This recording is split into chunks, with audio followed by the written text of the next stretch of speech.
nekk itam sët ci Ngol Njoomaan nekk itam sët ci ki nga xamante ni moom mooy Thiath Kor Oupé. ñi ma lay wax nag soo leen bëggoon a xam dangay dem ba croisement Ngoundiane nga wàcc ne yóbbu leen ma Mbousnakh Ngour Mbane. buñ la yóbboo ba foofu dinañ la xamal ñan ñooy Thiath Kor Oupé ak ñan ñooy Ngol Njoomaan.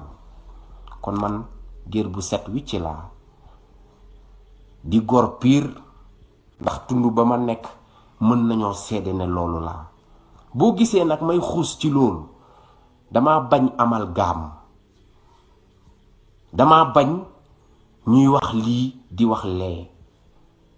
te itam wax ji dafa dem bay mel ni luy jaxase askan bi entre géwél wala géer wala tëgg wala ñeeño wala leneen. dama ni wax dëgg yàlla loolu amul gaa yi.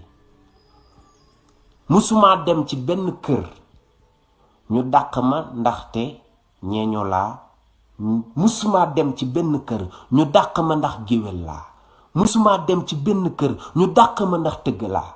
te billaahi bu ma nekkoon tëgg wala ma nekk ñeeño wala ma nekk lu mu mënti doon damay fier kontaan lool ci nekk ko, waaye man séeréer laa.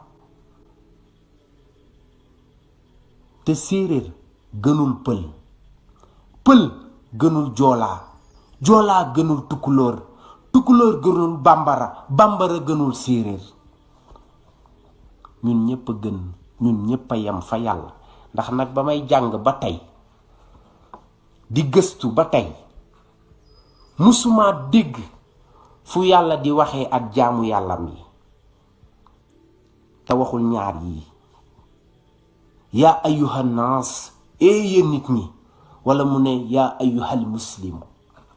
man de ci loolu laa xam, loolu laa dégg.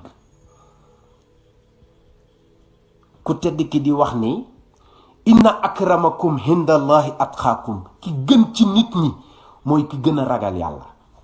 man nag sujet yooyu moo gënoon a tax may wax, parce que nag du ma nangu benn yoon